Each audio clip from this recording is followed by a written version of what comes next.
ఎంఎస్టీవీకి స్వాగతం. రెండు తెలుగు రాష్ట్రాల ప్రజలకు నమస్కారాలు.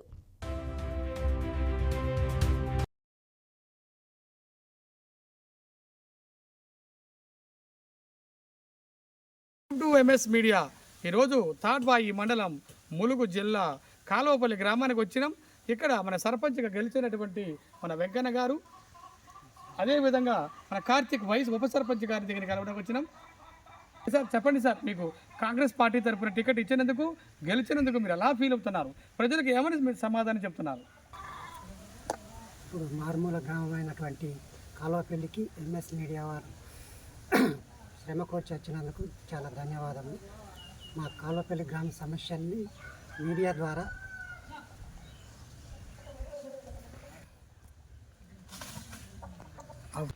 తెలియపరుస్తున్నందుకు చాలా ధన్యవాదాలు. నాకు కాంగ్రెస్ పార్టీ అభ్యర్థిగా టికెట్ ఇచ్చినటువంటి సీతక్క మంత్రివర్యులకు చాలా ధన్యవాదములు. నన్ను ఆదరించి గెలిపించినటువంటి గ్రామ ప్రజలకు చాలా కృతజ్ఞతగా ఉంటూ అన్ని రకాల సేవలు చేయదలుచుకున్నాను. గెలిచారు కదా, గెలిచిన తర్వాత ఇప్పటి వరకు ఎటువంటి అభివృద్ధి కార్యక్రమాలు చేశారు? భవిష్యత్తులో ఎటువంటి అభివృద్ధి కార్యక్రమాలు చేయబోతున్నారు? నూతనంగా మేము గెలిచిన తర్వాత మా గ్రామంలో ప్రత్యేకంగా తాగునీరు, నీరు కొరకు మేము నూతన పైప్ లైన్లు వేయాలని ప్రపోజల్ పెట్టుకున్నామండి. నూతన పైప్ లైన్లు మరియు చిన్న చిన్న గల్లీలలో కూడా వర్షాకాలం ఇబ్బంది పడకుండా సీసీ రోడ్లు ప్లస్ సీసీ డ్రైనేజీలు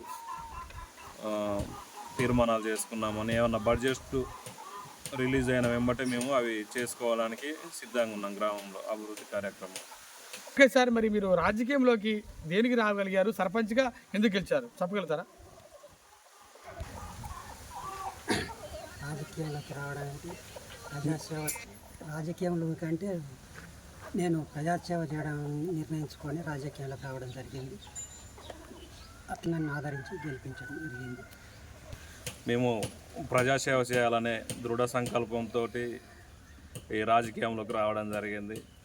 అలాగే మా గ్రామ ప్రజలు కూడా మమ్మల్ని ఆదరించి గెలిపించినందుకు గ్రామ ప్రజానికానికి ప్రత్యేక ధన్యవాదాలు తెలుపుకుంటున్నాం.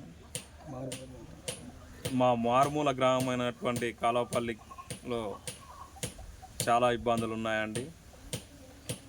అవన్నీ కూడా మాకు సాధ్యమైనంత వరకు ప్రతి సమస్యని మినిస్టర్ గారి దృష్టికి తీసుకెళ్ళి పరిష్కరించుకోవడానికి మేము సహకరిస్తామండి. గ్రామంలో నెలకొన్న సమస్యలన్నీ పరిష్కరించడానికి గ్రామ ప్రజలు మాకు తెలియజేసిన ప్రతి సమస్యను మేము మినిస్టర్ గారికి చెప్పడం జరుగుతుంది. మేడం కూడా మీ సమస్యలు పరిష్కరిస్తానని హామీ ఇవ్వడం జరుగుతుంది. చెప్పండి సార్, మీ గ్రామంలో మెయిన్ సమస్య ఏంటి? కొన్ని రోజులుగా, కొన్ని సంవత్సరాలుగా మీరు బాధపడే సమస్య ఏంటి? ప్రభుత్వానికి తెలియపరుచున్నారు, ఏమని చెబుతున్నారు? మెయిన్గా అంటే మా గ్రామంలో గతంలో వేసిన వాటరు లైన్స్ అన్నీ, పైప్ లైన్స్ అన్నీ మెయిన్ రోడ్ల కింద పడిపోయినాయి. అప్పుడు రోడ్లు చక్కగా లేకుంటుండే. రోడ్లు వచ్చిన తర్వాత అవి మొత్తం రోడ్ల కింద పడిపోయినాయి. ఇప్పుడు మాకు నూతనంగా కొంత బడ్జెట్ శాంక్షన్ చేసి కొత్త పైప్ లైన్లు వేయించినట్టయితే మా గ్రామంలో నీటి సమస్య అనేది లేకుండా పోతుంది. మేము ఇప్పుడు అవి బాగు చేయించాలన్నా కానీ మొత్తం మెయిన్ రోడ్ల కింద ఉన్నాయి, అవి బాగా డ్యామేజ్ ఉన్నాయి పైప్ లైన్లు కూడా. మాకు అలాగే కొత్త లైన్లు శాంక్షన్ చేసినట్టయితే ప్రభుత్వం దృష్టి సారించి మా గ్రామంలో ఎట్లాంటి ప్రత్యేకంగా మినిస్టర్ గారికి మేము రిక్వెస్ట్ చేసేది ఏంటంటే, మా గ్రామంలో నూతనంగా నల్లాల పైప్ లైన్లు కొత్తగా వేసేది ఉంటే మా గ్రామంలో వాటర్ సమస్య అనేది ఉండదని మేము మినిస్టర్ గారికి తెలియపరుచుకుంటున్నాం. కాంగ్రెస్ 6 గ్యారెంటీస్ పథకాలు ఇచ్చింది కదా, దాంట్లో మీ గ్రామానికి ఎన్ని పథకాలు వచ్చి నీకు ఏమైనా రావాల్సినవి ఏమైనా ఉన్నాయా? ఒక 50% ఇందిరా మిన్లు వచ్చాయండి. నెక్స్ట్ విడతలో ఇంకో 50% వస్తాయన్నారు. అవి వచ్చినట్టయితే గ్రామంలో నిరుపేదలందరికీ ఇల్లు అందుతాయి. గృహజ్యోతి, ప్లస్ సన్న బియ్యం అయినా వచ్చినాయా? సన్న బియ్యం అన్నీ వస్తున్నాయి మీ గ్రామానికి? వస్తున్నాయండి. ఇంకేమైనా రావాల్సిన ఉన్నాయా? ఏమన్నా రేషన్ కార్డులు అయితే మనకు గత 10 సంవత్సరాల నుంచి రాలేదు.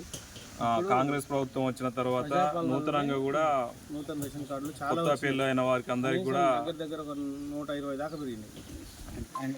రెంటల్ పథకం వచ్చిన దగ్గర నుండి మా గ్రామంలో అంత గత ప్రభుత్వంలో చాలా మందికి పెళ్ళిళ్ళు అయినాయి కానీ రేషన్ కార్డు లేకుంటుండేను. ఈ ప్రభుత్వం వచ్చిన తర్వాత 6 గ్యారంటీల పథకంలో భాగంగా దాదాపు ఒక 40 నుండి 50 వరకు నూతన రేషన్ కార్డులు వచ్చాయి. అందరికీ దాదాపు అప్లై చేసుకున్న వారందరికీ కూడా రేషన్ కార్డులు వచ్చినాయి. అందరికీ రేషన్ అందుతుంది. మళ్ళీ తిరిగి 2029లో కాంగ్రెస్ ప్రభుత్వం మళ్ళీ వస్తుంది అనుకుంటున్నారా? ఖచ్చితంగా వస్తుందని అనుకుంటున్నాం. ఎందుకంటే మా ప్రాంతంలో అయితే మినిస్టర్ గారు ప్రత్యేక చొరవ తీసుకొని మా ప్రాంతంపై నిధులు కేటాయించడంలో కానీ అభివృద్ధిలో కానీ ప్రత్యేక పాత్ర వహిస్తున్నారు. కాబట్టి కంపల్సరిగా మళ్ళీ కాంగ్రెస్ ప్రభుత్వమే వస్తుందని మేము ఒక ప్రజాప్రతినిధిగా అనుకుంటున్నాం. ముఖ్యంగా మిమ్మల్ని గెలిపించడంలో ఈ గ్రామంలో ముఖ్యమైన పాత్ర పోషించినటువంటి కొంతమంది పేర్లు చెప్పగలుగుతారా? గ్రామానికి సంబంధించి బీసీసీఎల్ అధ్యక్షుడు యాసాడ మల్లయ్య గారు, ప్లస్ గ్రామ కమిటీ అధ్యక్షుడు సిద్ధవేణి శ్రీనివాస్ గారు, ప్లస్ ఉన్నటువంటి ముఖ్య యూత్ కార్యకర్తలంతా నా గెలుపుకు కృషి చేసిండ్రు. వాళ్ళకు ప్రత్యేకమైనటువంటి ధన్యవాదాలు. ఇప్పటి వరకు మరి కాల్వపల్లి సర్పంచ్ గారు, ఉప సర్పంచ్ గారు అనేక విషయాలు తెలియపరిచారు. గ్రామానికి మున్ముందులో అనేక సేవా కార్యక్రమాలు చేస్తామని అంటున్నారు. ఈ గ్రామాన్ని ఆదర్శ గ్రామంగా మార్చుతామని ఇద్దరు కూడా ఒకే మాట మీద నడుస్తున్నందుకు చాలా కంగ్రాచులేషన్స్. అట్లే వెల్కమ్ సార్. ఎంఎస్ మీడియా, ప్రతి చోట ప్రజల మాట. ఏంటంటే మినిస్టర్ గారి ఆదేశాల మేరకు యునైటెడ్ వే ఆఫ్ హైదరాబాద్ వారు మా గ్రామాన్ని దత్తత తీసుకోవడం జరిగింది. దానిలో భాగంగా మాకు వాటర్ ప్లాంట్ ప్లస్ మా స్కూల్కి ఎంపీపీఎస్ స్కూల్కి కలర్లు, బెంచెస్, చైర్స్ లాంటి వస్తువులు ఇవ్వడం జరిగింది. పిల్లలకు కూడా క్రీడా వస్తువులు. మా గ్రామంలో మళ్ళీ ఒక 20 నుండి 25 దాకా సోలార్ లైట్లు కూడా ఇవ్వడం జరిగింది. వారికి కూడా ప్రత్యేకంగా యునైటెడ్ వే ఆఫ్ హైదరాబాద్ వారికి కూడా మేము ప్రత్యేకంగా ధన్యవాదాలు తెలుపుకుంటున్నాం. అలాగే చిన్న చిన్న సమస్యలు ఇంకేమైనా ఉంటే మా గ్రామంకి వారు సహకరించి అభివృద్ధి చేయాలని మనస్ఫూర్తిగా కోరుకుంటున్నాం. నమస్తే సార్, మీ పేరు? నా పేరు యాసాడ మల్లయ్య. ఏం చేస్తుంటారు సార్ మీరు? నేను బీసీసీఎల్ మండల అధ్యక్షుడు. బీసీసీఎల్ మండల అధ్యక్షులు. Thank you sir. మీరు ఇక్కడ మన సర్పంచ్ని, ఉప సర్పంచ్ని ఎలా ఎన్నుకున్నారు మీరు? సో ఎడ్యుకేషన్ చదువుకున్న వ్యక్తులని, ఇద్దరు ఊరికి మంచి నీతి పరులని మేము ఆలోచించి సర్పంచ్ ఎన్నుకున్నాం. Okay sir. ఆయన భార్య ఆయన కొంచెం తక్కువ చదువుకున్నది, ఆయన పీజీ చేసిండు, ఈయన డిగ్రీ చేసిండు. వీళ్ళిద్దరు ఆదివాసులలో మంచి తెలుగుల వ్యక్తులని ఎన్నుకున్నాం. Very good. చెప్పండి సార్, మీ గ్రామంలో ఇంకేమైనా సమస్యలు ఏమైనా మీరు నా గ్రామ సమస్యలు ఇందాక మా ఉప సర్పంచ్ చెప్పిండు, ఆయన దృష్టిలో ఉన్నాయని చెప్పిండు. ఆయన చెప్పిన పద్ధతి ప్రకారంగా చేయండి, నేను మళ్ళీ కొత్తగా చెప్పాను.